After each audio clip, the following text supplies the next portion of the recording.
누군가 당신의 얼굴을 똑바로 쳐다보며 사람들 앞에서 무례한 말을 내뱉습니다. 그건 뺨을 때린 것도 아니었고 소리를 지른 것도 아니었습니다. 그저 말뿐이었죠.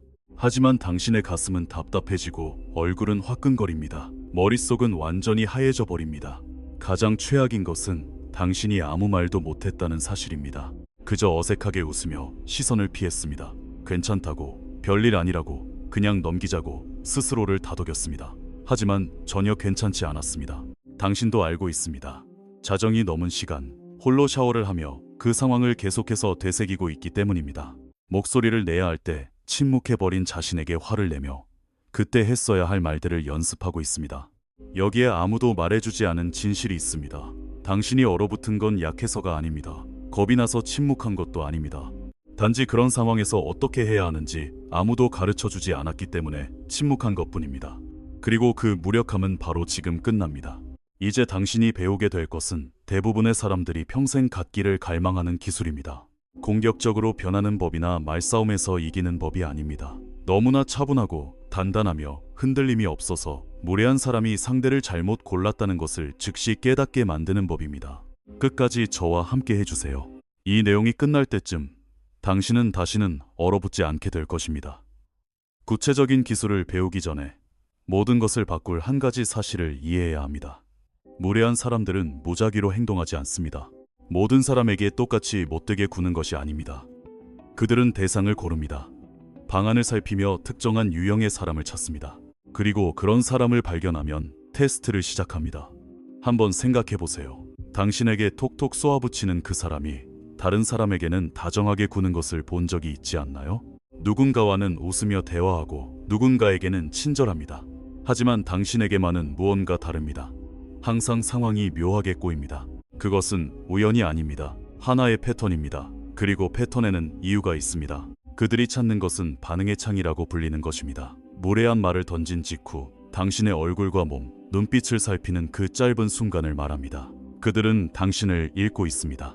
그들의 목적은 말 그 자체가 아니라 당신의 반응이기 때문입니다. 당신이 움찔하면 그들은 이 사람은 휘두를 수 있다고 학습합니다. 당신이 웃으며 넘기면 이 사람은 반격하지 않는다고 학습합니다. 당신이 얼굴이 빨개지며 말을 더듬으면 이 사람은 다루기 쉽다고 학습합니다. 한 번 학습하면 그들은 그것을 저장해둡니다. 그리고 다음번에는 조금 더 대담해집니다.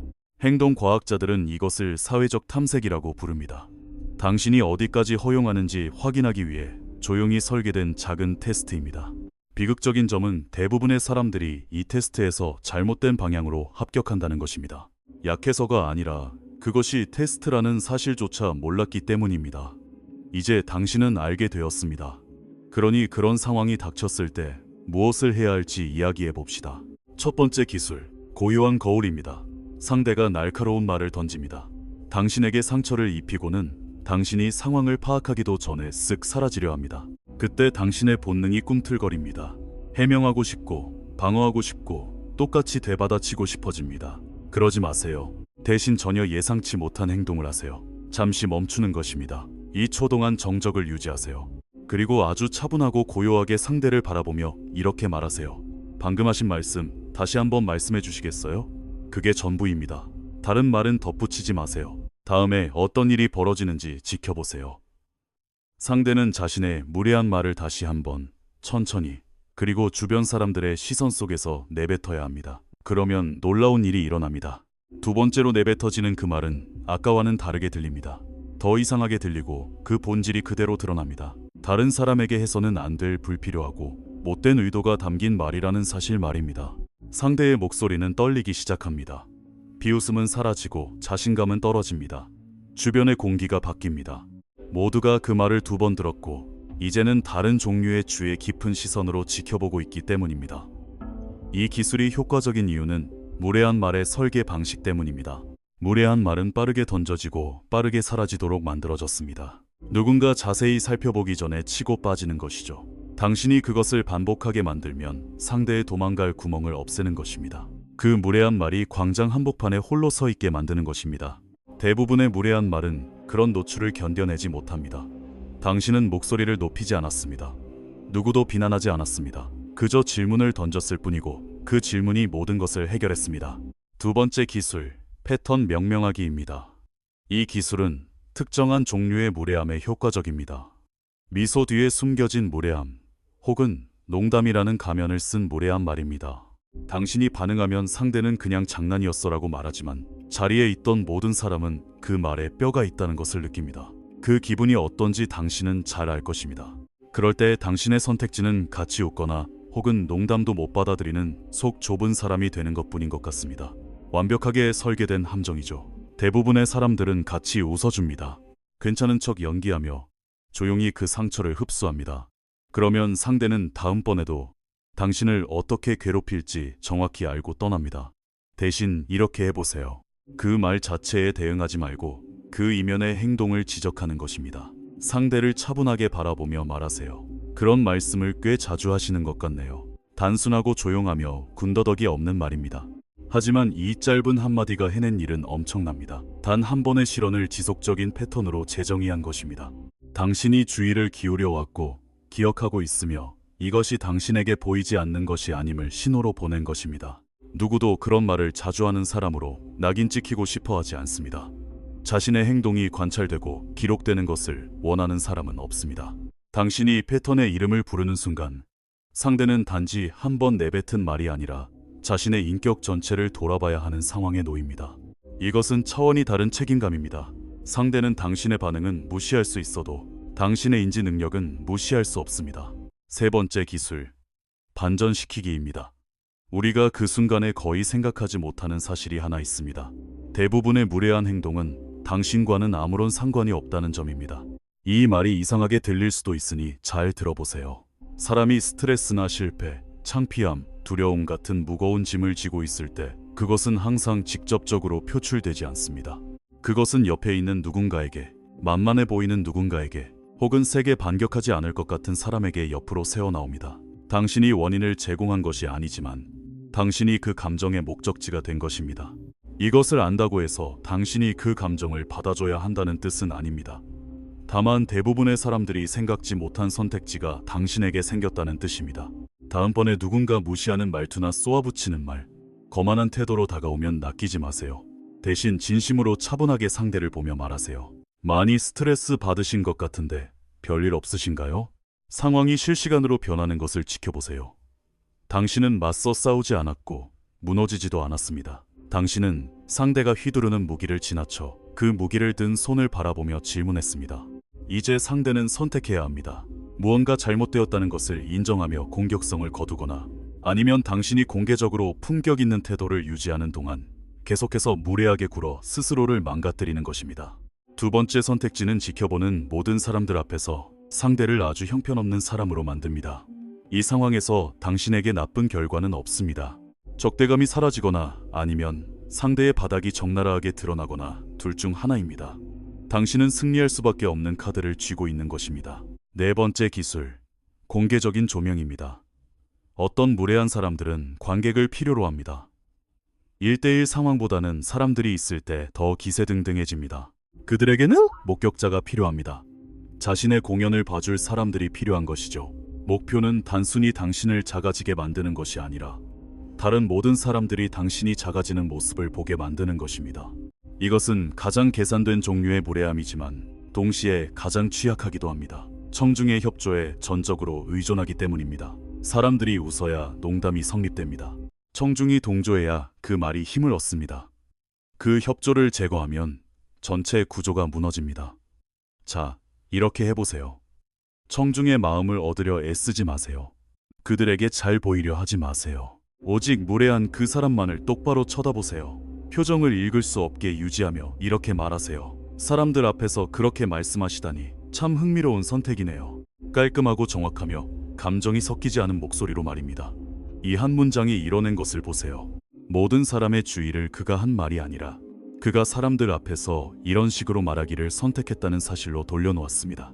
그 말을 청중으로부터 분리하고 청중에게 이것이 의도적이고 관찰 가능하며 의심스러운 선택이었음을 인지시킨 것입니다. 갑자기 사람들은 그와 함께 웃지 않습니다. 그를 지켜보고 기다리고 평가하기 시작합니다. 당신은 손대지 않고 조명의 방향을 바꿔버렸고 그의 공연은 끝났습니다. 다섯 번째 기술, 고요한 벽입니다. 이것은 이 목록에서 가장 어려운 기술이자 동시에 가장 파괴적인 기술입니다. 누군가 무례한 말을 했을 때 당신은 절대적으로 아무 말도 하지 않습니다. 하지만 단순히 침묵하는 것과는 다른 핵심적인 차이가 있습니다. 시선을 피하지 마세요. 웃지 마세요. 자세를 바꾸거나 움찔거리지 마세요. 눈높이를 맞추고 완전히 정지된 상태로 차분하게 상대를 뚫어지게 바라보며 그 상태를 유지하세요. 그저 유지하는 것입니다. 대부분의 사람들은 무례한 말을 내뱉은 후 10초 동안 이어지는 이 고요하고 직접적인 침묵을 견뎌내지 못합니다. 반응이 없다는 사실은 상대의 신경계에 미세한 공포를 불러일으킵니다. 침묵은 상대가 당신을 읽을 수 없다는 뜻이기 때문입니다. 침묵은 상대가 전략을 수정할 수 없다는 뜻입니다. 침묵은 상대가 아무런 피드백도 탈출구도 없이 노출되어 있다는 뜻입니다. 그래서 상대는 스스로 무너지기 시작합니다. 구구절절 설명을 늘어놓거나 어색하게 웃거나 주변을 두리번거립니다. 장난이었어. 혹은 너무 예민한 거 아니야. 아니면 진정해. 그렇게 심각한 거 아니었어. 라고 말할지도 모릅니다. 그런 말을 내뱉는 순간 상대는 놀라운 일을 저지른 셈이 됩니다. 당신이 요구하지 않았는데도 사과를 한 격이 되고 당신이 비난하지 않았는데도 스스로를 방어하게 된 것입니다. 당신은 아무런 감정도 소비하지 않았는데 상대는 자신의 감정 상태를 당신에게 헌납한 꼴입니다. 스토아 철학자들은 이것을 완벽하게 이해하고 있었습니다. 그들은 평생에 걸쳐 자신의 반응을 통제하는 사람이 그 공간을 지배한다고 가르쳤습니다. 가장 목소리가 큰 사람도 가장 공격적인 사람도 아닙니다. 가장 고요한 사람입니다. 침묵은 비어있는 것이 아닙니다. 모두가 누군가를 위해 연기하고 있을 때 그 공간에서 가장 강력한 선언이 됩니다. 어떤 이들은 그런 고요함을 마주할 때 진심으로 당황합니다. 반응하지 않고도 위험할 수 있는 사람을 본 것이기 때문입니다. 6번째 기술, 깔끔한 퇴장입니다. 위의 모든 방법을 시도했음에도 불구하고 상대가 계속해서 무례하게 구는 순간이 있습니다. 당신은 차분했고 자리를 지켰으며 흔들리지 않겠다는 신호를 보냈지만 그들은 멈추지 않습니다. 그런 순간을 위한 마지막 수단이 있습니다. 공격적이지도 감정적이지도 연극적이지도 않은 방법입니다. 상대를 바라보며 말하세요. 이런 식으로 대화가 진행된다면 저는 더 이상 이 대화에 응하지 않겠습니다. 그리고 그 말을 완벽하게 지키세요. 상대의 대답을 기다리지 마세요. 더 이상 설명하지 마세요. 그렇게 말한 것에 대해 사과하지 마세요. 그저 당신의 관심을 완전히 거두고 어떤 미련도 없이 그 자리를 벗어나세요. 이것은 포기가 아닙니다. 패배하는 것도 아닙니다. 내면이 단단한 사람이 할 수 있는 가장 강력한 행동입니다. 이유는 이렇습니다. 무례한 행동은 하나의 엔진과 같습니다. 그 엔진을 계속 돌리는 연료는 바로 당신의 반응입니다. 당신이 보여주는 모든 반응은 그것이 설령 완벽하고 절제된 대응일지라도 연료가 될 수 있습니다. 그것은 상대에게 아직 게임이 진행 중이며 자신도 그 게임 안에 있다는 느낌을 줍니다. 깔끔한 퇴장은 당신을 그 게임에서 완전히 빼내는 것입니다. 문을 쾅 닫는 것도 아니고 연설을 늘어놓는 것도 아닙니다. 그저 서두르지 않고 조용하게 당신의 존재를 거두어가는 것입니다. 스스로 플레이하지 않기로 결정한 게임에서 당신은 결코 질 수 없습니다. 이 모든 것을 하나로 묶어주는 핵심이 있습니다. 이 기술들은 사실 무례한 사람들에 관한 것이 아닙니다. 바로 당신에 관한 것입니다.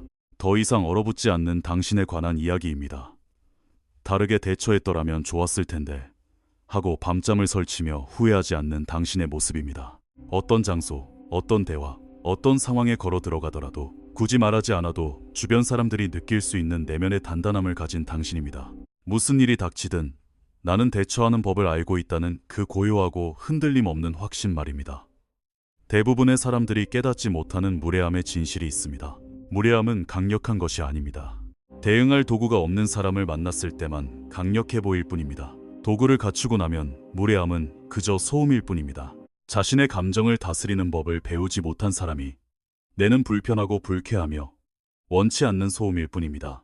당신은 그들의 감정을 대신 다스려줄 책임이 없습니다. 하지만 당신 자신의 감정을 다스릴 책임은 당신에게 있습니다.